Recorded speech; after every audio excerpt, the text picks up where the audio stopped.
Hello everyone, thanks for joining me in another tactics video for FIFA 23. I'm Ash as always, or Brommer18, whichever you prefer, and today we've got another tactics video for you. This is a series where I show you how to recreate real systems in game. Today we are going to talk about Julian Naglesmann's Bayern Munich system.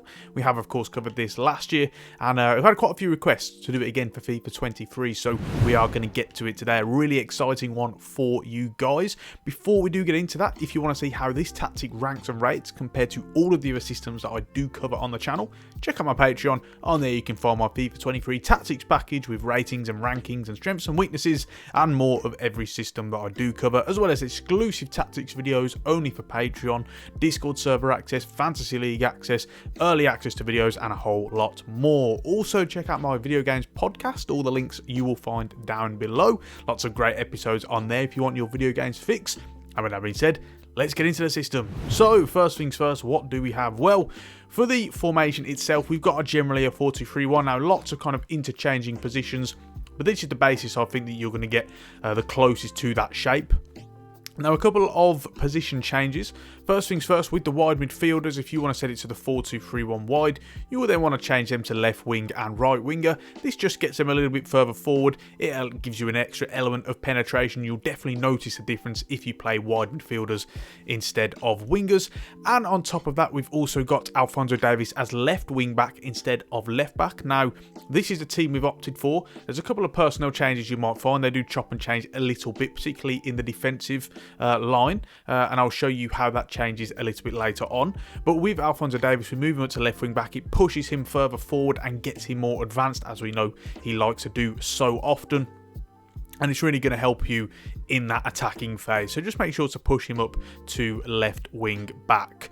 With that being said, we can move on to the tactics. And with the tactics defensive style, first off, we have press after possession loss. Of course, a very counter-pressing heavy team. They also like to press the opposition on goalkeeper restarts. And the best way you're obviously going to be able to do that is by using the teammate contain function, which is going to allow you to get another player to basically press, and also using the team press function on the D-pad, which is down and then left on your controller. But generally they are looking to really press after they do lose possession. The width is on 40, supplementing that press nicely because it's a little bit more spread out compared to that very compact shape of 20 and the 10s. With 40, you're just giving yourself a little bit more space. It's very easy to do this when you have the pace that they do have. Lots of movement in their team will allow them to leave a bit more gaps because they can kind of make up for that, really. So do just bear that in mind as well. And then the depth is on 90, a very high line, again playing into the use of the fact that they've got so much pace in the defensive line, so they can push it up higher, and it really does suit this team and help to implement that press as well. Offensively, what do we have? Build-up play is slow build-up, allowing you to play through the thirds, and particularly on goalkeeper restarts as well, you're going to get the players dropping into the box to then go from there. And then the chance creation is forward runs. We mentioned the mobility and the relentless kind of interchanges of positions that is really a hallmark of a Julian Naglesmann team. It's pretty much the same here. Again, you've got that emphasis on they'll hit teams on the counter, which forward runs does in this, but also it's more about just constantly getting lots of movement, always providing an option for the man in possession. And that's really what that's going to do. The width is on 80, giving you a very stretched, nicely wide shape. And again, it does a great job of kind of stretching out the opposition and creating space for runners to then run into. For example, when the wingers are out wide, the opposition fullback might then go and mark them, and then someone like, Goretzka maybe marches into that position, or one of the fullbacks as well attacking. So that's really going to help you in that area. Players in the box is on 8, giving you 4 players in the box. It's generally the attacking 4, but if not, then one of the fullbacks as well, also attacking, getting into the box. And then with corners and free kicks, this time we've got them both on 3. The reason being is that I noticed with Bayern, what they actually tend to do is they actually leave more men on the outside of the area, and they only really put, maybe 4, sometimes 5 men in the box. After that, they really want someone often providing a short option, or generally people surrounding the edge of the area. So that time we have gone for that on 3. So let's talk about the player instructions. Then starting off with Manuel Neuer in goal. As recording this, of course, he has sustained a long-term injury, but the role does stay the same regardless of the keeper. We know how he plays, sort of the hallmark of that sweeper keeper position, really, the one who kind of brought it back into fashion in that 2014 World Cup. That's what you're looking to do here, as well as comes for crosses as well. It's going to help you out in those crossing situations because he's just going to come out and claim it a little bit more. With the two centre-backs, there's just one change. It's more of a personal tweak than anything. Upamecano does have aggressive interceptions on. I noticed him. He's a sort of player who likes to step out more and try and win the ball aggressively in those kind of situations compared to De Ligt, who was a little bit more, I guess, reserved in that area. So I did just change this as kind of a personal preference tailored to him, to have him on aggressive interceptions. And then with the two fullbacks, starting off with, I guess, Alphonso Davies, joining the attack and overlap, very self-explanatory. We've already talked about him with regards to how much he gets forward and how bigger part of their attack he is. With Matsurawi on the other side, a little bit different. Of course, you've only got a base fullback here. He's still an overlap for his run type, but his attacking runs this time are unbalanced. Not always looking to get forward, only sometimes. You generally drive forward with the ball rather than make those runs off the ball. And this is the same whether or not it's Matsurawi or someone like Benjamin Pavard as well. Just because of the fact that Pavard is more of a natural centre-back than right-back, they still encourage him to get forward often, and so this is where balance really comes into its own.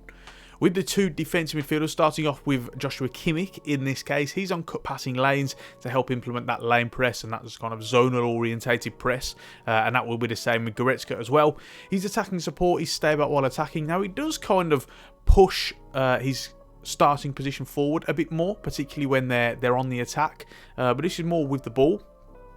You'll often see him kind of springing passes from a position a little bit further up the field, and that is why with positioning freedom we have him on deep line playmaker, and it does a really good job of kind of replicating that and getting him involved a little bit more, so he isn't just an out and out defensive midfielder. Defensive position is also on cover wing naturally, as he looks to fill in the gaps even when they are left by the overlapping fullback. With Goretzka on the other side, of course, that natural box-to-box midfielder that I've kind of gushed over on this channel for any of you who are long-term subscribers for a long time. Huge fan of Goretzka.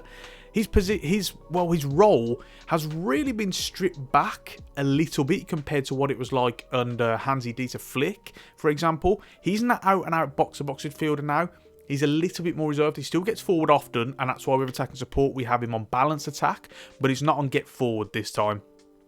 He'll still sometimes play that role of kind of like the one who's going to help to recycle possession sometimes and protect the attackers, but generally he's also looking to get into the box. So it really depends on the situation, really. Position freedom is on stick to position and defensive position, also cover wing.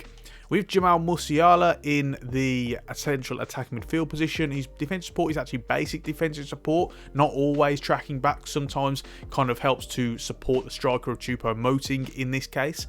And then support on crosses is getting to the box for the cross, very self-explanatory. And then position freedom, drift wide, you'll often see him come out into the wide areas, and that's how they formulate a lot of their attacking phases. And he really just likes to drift around, find areas of space, and this does a really good job of replicating that.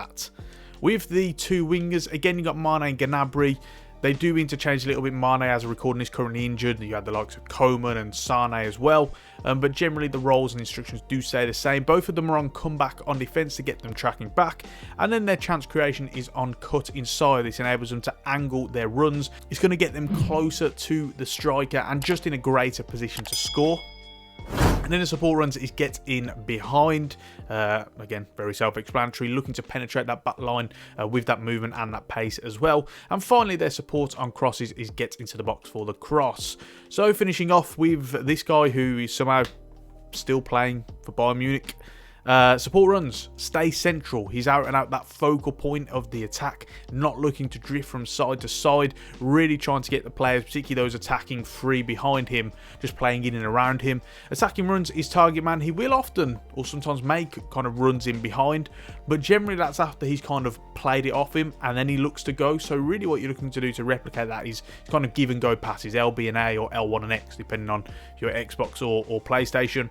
And then his defensive support is stay forward, as again he looks to be that out ball going forward, and he's not really going to look to contribute too much in the defensive phase of the game, at least not in terms of tracking back.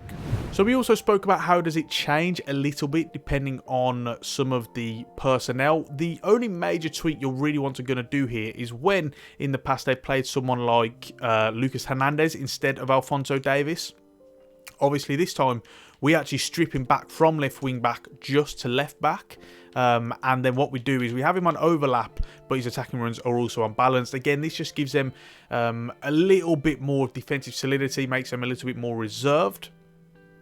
Compared to someone like Alphonso Davies, who obviously is going to give you a lot going forward, but can sometimes leave a lot of vacant space. And if they're not looking for that, they're worried about kind of getting countered on, for example, then Lucas Hernandez is probably a better option in that situation. So that's something I've just also noticed as well at times as well.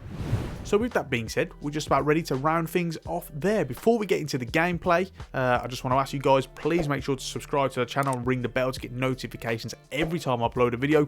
Don't forget to check out my Patreon. The links are down below to get access to great perks and rewards, and also check out my video games podcast as well. If you've got any questions about the system itself, please don't hesitate to let me know, and I'll do my best to answer your questions about that tactic. And with that being said, we're going to finish it there. Thank you so much for watching, and until the next one, I will see you soon.